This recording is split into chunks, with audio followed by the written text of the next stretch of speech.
Türkiye'de 46 Kırım Tatar teşkilatı Rusya tarafından Kırım işgalini toxtatmağa çağırdı.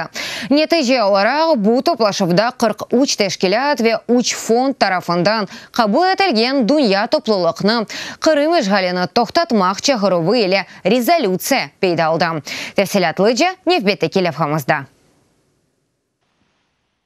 Türkiye'nin paytaxtı Ankara şehrinde Kırım Tatar teşkilatları platformanın toplaşığı geçirildi. Merasimde Türkiye'nin Kırım Tatar diasporasından 43 dernek ve 3 fond iştirak etti.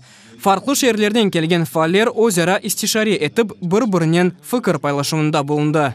Türkiye'deki bazı yandaş grupların aleyhimize açtığı mahkemelerin, davaların neticelerini konuştuk.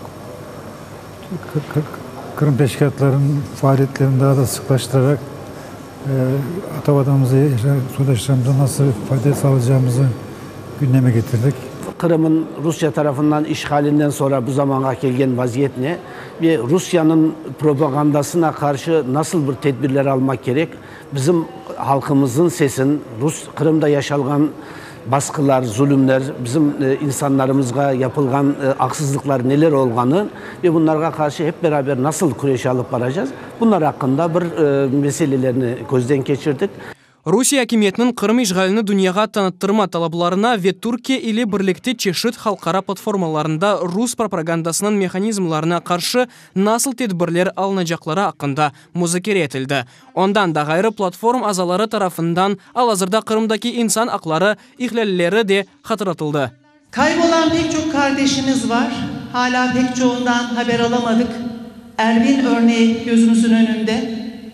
10 gün önce birlikte olduğumuz arkadaşımızı Litvanya'daki bir toplantıda Litvanya'dan döndükten sonra kardeşimiz evinin önünde kaçırıldı ve hala bugün haber yok. Keşke bir yerde bir zindanda olsa da ne kadar eziyet çekmiş olursa olsa bir gün karşımıza çıkabilse.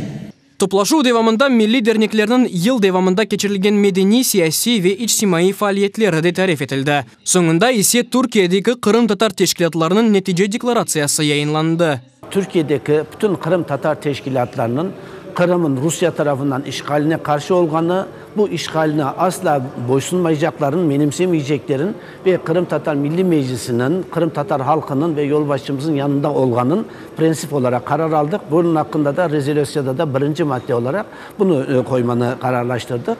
Teşkilatının temsilcileri Kırım'ın işgal altında olganı ve buna karşı mücadeleni sık Türk cemaatine hatırlatmak ve milli maksadlarımızga erişmek için halkara seviyede işbirliğini devam etmeye çağırdı. Cafer Umerov, Ediye Kataman, İmran Hüseyinov, Ankara, UATV.